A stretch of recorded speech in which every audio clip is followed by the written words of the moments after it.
Good morning बच्चों। मैं Prem Shankar CRCC Paramalpur अंग्रेजी की कक्षा में आप सभी का स्वागत करता हूं।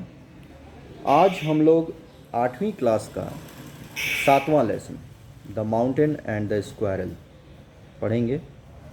बच्चों, क्या आपने कभी पहाड़ देखा है? क्या आपको कभी पहाड़ देखने का मौका मिला है? और क्या आपने गिलहरी देखी है? क्या आपने इसको देखकर अनुभव किया है कि एक बहुत बड़ा है और एक बहुत छोटा है? आखिर दोनों में तुलना क्या है? और प्रकृति ने इस धरती पे एक इतने बड़े चीज़ को और एक इतनी छोटे जीव को क्यों बनाया? दोनों का बनाने का कारण क्या है? दोनों की इम्पोर्टेंस क्या है? महत्व क्या है दोनों का? तो चलिए इस कविता के माध्यम से, जिसको रैल्फ वॉल्डो एमर्सन ने लिखा है, देखते हैं और समझते हैं कि वास्तव में हमारे इस संसार में बड़ी और छोटी दोनों प्रकार की चीज़ें हैं तो क्यों हैं, और इनका क्या क्या महत्व है, या अगर नहीं होती हैं तो क्या फ़र्क पड़ता। चलिए आइए समझते हैं। The mountain and the squirrel had a quarrel. एक बार एक माउंटेन यानी पर्वत और एक स्क्वायरल यानी गिलहरी के बीच में झगड़ा हो गया। And the former called the latter. Former यानी हमारे पूर्वज, यानी जिसको हम कह लें कि जो पहले इस धरती पर बना वो फॉर्मर, और लेटर यानी बाद में, जो बाद में आया इस धरती पर, जिसकी उत्पत्ति इस धरती पर बाद में हुई, तो उसको हम लेटर कहेंगे। अब यहाँ पर समझने वाली बात है कि माउंटेन को फॉर्मर कहा गया है या स्क्वायरल को फॉर्मर कहा गया है, यानी फॉर्मर और लेटर किसको कहा गया है। तो यहाँ समझने वाली बात है कि धरती पे पहले क्या आया। पहले जाहिर सी बात है कि बच्चों, पहले यह धरती बनी, और पर्वत धरती का ही एक अंश है, एक उसकी स्थलाकृति है। तो हम यहाँ पर फॉर्मर पर्वत को कहेंगे, माउंटेन को, और बाद में जीव जंतु पनपे यहाँ पर। तो गिलहरी एक छोटी जीव है, तो बाद में पर्वत के बाद में आई होगी, तो वह लेटर हो गई। तो यहाँ पर फॉर्मर माउंटेन को कहा गया है और लेटर गिलहरी को कहा गया है, स्क्वायरल को। And the former called the latter, और फॉर्मर ने लेटर को कहा, यानी पहले आने वाला माउंटेन ने बाद में आने वाले स्क्वायरल को कहा लिटिल प्रिग। क्या कहा बच्चों? Little prig. लिटिल यानी छोटा, प्रिग यानी तुच्छ जीव, बहुत छोटा जीव, महत्वहीन जीव। यानी माउंटेन ने स्क्वायरल को यह कहकर चिढ़ाया कि तुम एक तुच्छ जीव हो, मेरे सामने कुछ भी नहीं हो, एक तुच्छ जीव हो। बन रिप्लाइड।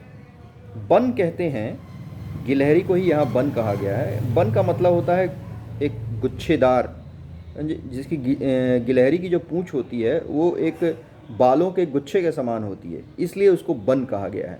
तो बन रिप्लाइड, गिलहरी ने यानी रिप्लाइड किया, उसको उत्तर दिया। क्या उत्तर दिया? You are doubtless very big. तुम निसंदेह बहुत बड़े हो मुझसे।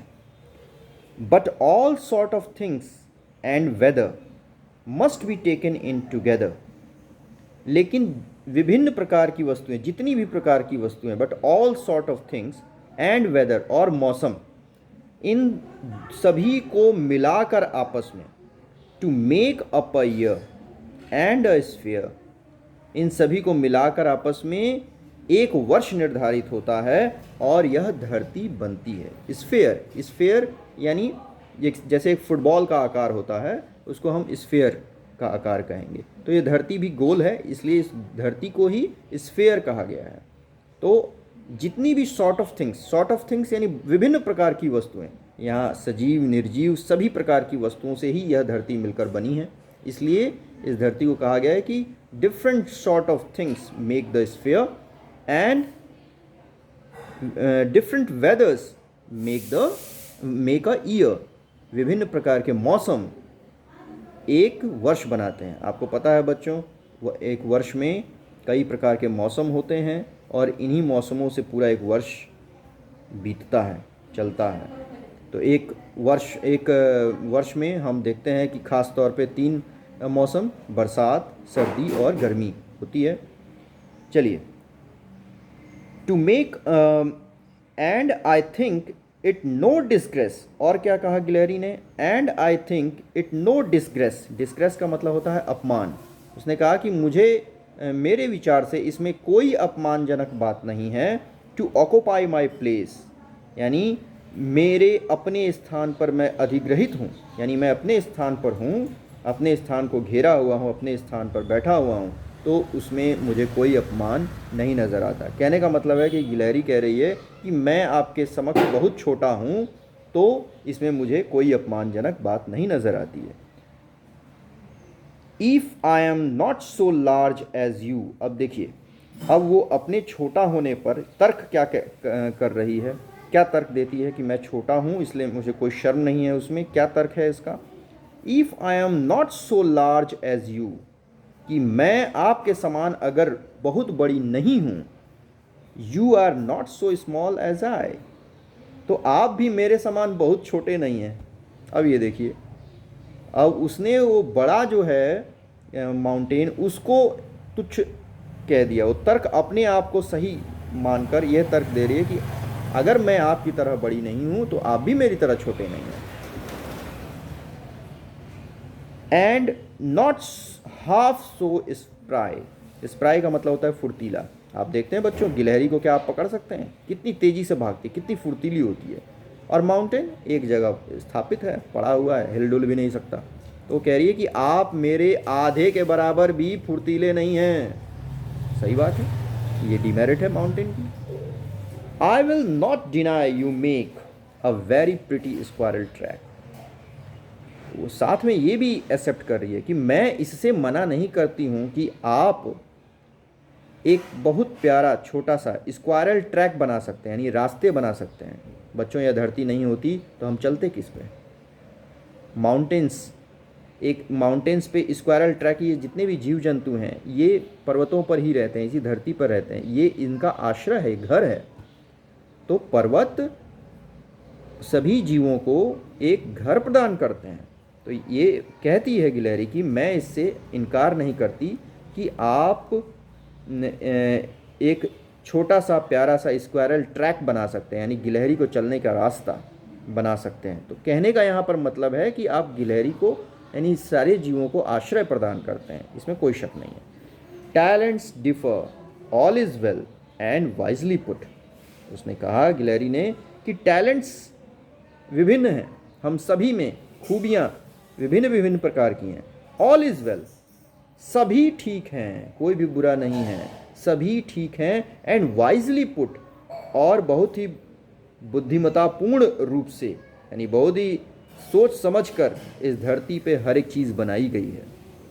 If I can not carry forest on my track, on my back, अगर मैं अपने बैक पर यानी अपनी पीठ पर फॉरेस्ट नहीं यानी जंगल नहीं उगा सकती हूँ या जंगल को नहीं ढो सकती हूँ। आपने देखा होगा बच्चों कि पर्वतों पर जंगल होते हैं।